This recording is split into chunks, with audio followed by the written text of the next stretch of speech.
Magandang araw sa lahat po ng mga ka-adventurers po natin. Mamayang hapon, nagbibisita po tayo kay Kuya Marvin, ang artist na gagawa po ng mga santo na ilalagay po natin sa harapan ng ating simbahan. Tara po at magipagkwentuhan po tayo kasama si Father Mario tungkol po sa mga buhay-buhay. Tara!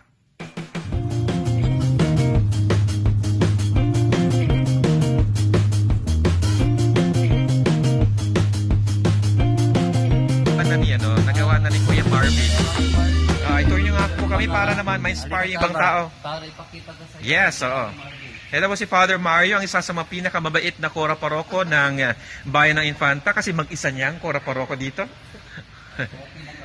Oo, kaya pinakamabait na. Ito po yung mga nagawa na ni Marvin. Dalawang angel. The size is 4 feet. Tapos, ang nagawa.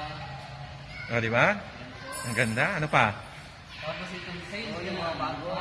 St. John. Ako, grabe naman to ay. Ang laki ah. Palalagyan pa namin ng base Oo. para aangat siya. Tapos yung maliit, tatago namin sa sacristy. Yung base niya, paano kalaki? Parang ganito sa base ng Itataas. Yari sa... Sorry sa... Bahala na si Marvin, kinausap ko na. So kahoy na. Yung bakal. Bakal na kahoy.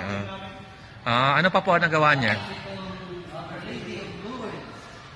Our Lady of Lourdes. Saan niyo ito lalagay? Lalagay din dito, lalagyan ng base, tapos dito, lalagay namin sa sacristy para gaganda yung aming altar. Ano pa po ang nagawa niya? Saka dito, Ang dami nagawa. image ng Inaayos po namin, pinalitan namin ng mas malaki. Kasi yung mga adorers of the Holy Trinity, Opo. every Sunday, every Saturday, Andito sila. nag-upload po sila dito, yung mga adorers of the Holy Trinity. Kaya nagpagawa po tayo ng malaki. Kasi ganito lang kaliit yung kanilang image. Imahe. Ano po yung super isa pa? Angel. Ang linis ng simbahan niyo, Father, Dahil sa sakristan. At Oo. ayaw natin ng maruming simbahan. Akala ko naman kasi nang dahil kay Reverend Manny Ulto. Kuminsan, paminsan-minsan naglilinis din kami ng simbahan. Kadalas ang minsan. Siguro once a month. Twice a month. Twice a month din. Ito po yung dalawang angels. 5 feet. Kung tinitingnan nyo, kasi tangkad po ni Reverend, Actually, mas matangkad pa ang imahe. Oo, pero mukha pa rin mas matangkad. Okay ito Para sa holy water, kasi yung nalagyan namin ng Holy water. dati, Oo. ay medyo sira-sira na. Nasira na. Nasaan na yung dating Doon, nasa labas ka. Nasa labas na. Doon, maliit lang po yun. Yung cross niya na putol-putol na. Kaya Kaya pinrepair na. bago. So kung kayo po. Salamat po sa ating mga sponsors. Ayo po, sa lahat naman sumuporta sa mga programa ng simbahan at yung mga projects natin. Marami pa pong projects na gagawin po. Kung sakaling mang gustong tumulong dito po sa Bayan ng Infanta sa parokya po natin, sino pong kukontakin po nila? Diretso na lang sa opisina? Paris office. Yes. Anong oras po ang bukas ang offices ninyo? Mula 8 o'clock hanggang 12. Tapos sa hapon from 2 to 5 o'clock p.m. Pero Anong mga araw? Ang Monday, mayroon din po except Sunday afternoon. Kasi So yun ang yun ang kwan, parang pinaka-close niya lang. May day off yung isa pero papasok naman yung isa para araw-araw mayroong tao sa opisina. Amen. Salamat po, Father Mario. Ano po pangalan niyo, Kuya? Marvin po. Marvin Del Rosario. Taga saan po tayo? Pagsanhan, Laguna. Paano po kayo nakapunta dito sa Pangasinan? Nagkakilala lang po kami sa Facebook. Sinong kayo? Father Mario. Sino pong Father Mario? Si Father Mario ito po. Ito mabait na Father Mario na kung saan man napunta. Kuya, ilang taon na po kayo?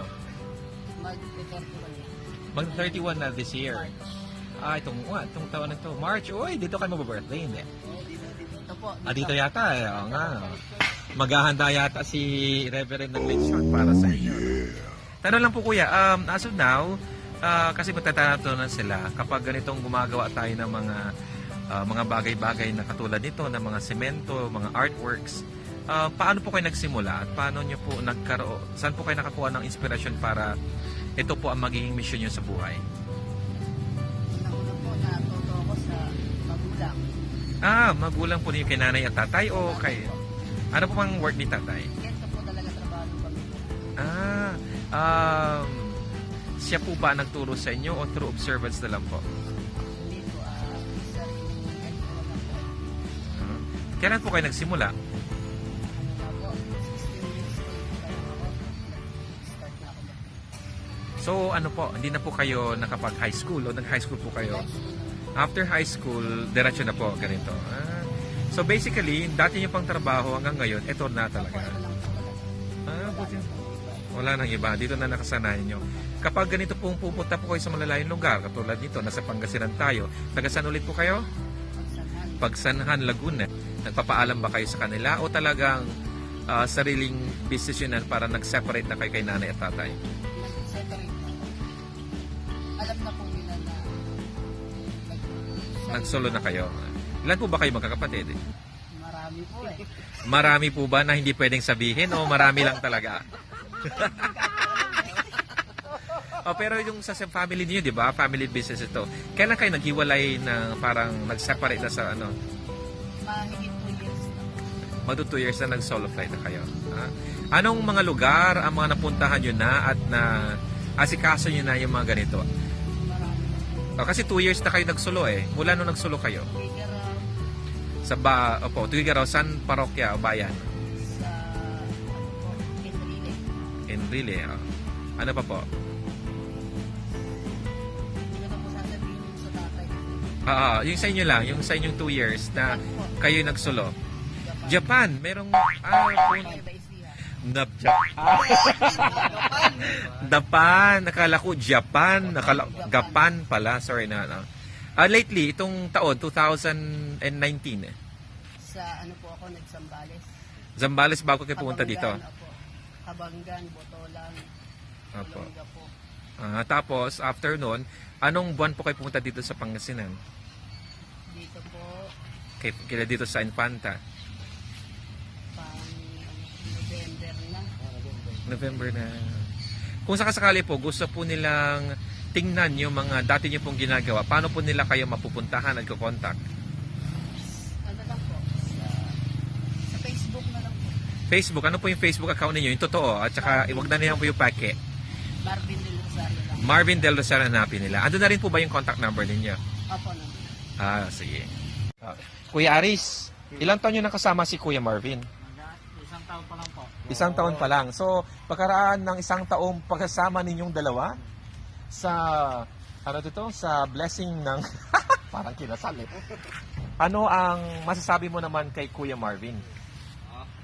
Siya ba isang mabait at mapagmahal na amo o isa siyang striktong tagaturo ng mga bagay-bagay? Mabait po. Ano pa? Para humahaba-haba naman po yung vlog ko sa aras na ito.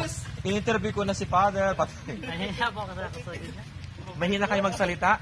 Kailangan po ba natin ng pantulak para maging mabilis ang pananalita? At yung isa hindi na lumabas.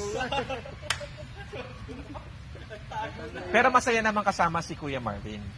Taga saan po kayo, Kuya Aris? Bulan Sorsogon po. Bulan, Sorsogon. Paano po kayo nakakilala? Sa magkapit bahay po. Ito si Father naman, ikaw sumasagot eh. Pero sabi niya, taga saan kay Kuya Marvin? Pagsanhan, pakaw Sorsogon. Napangasawa po.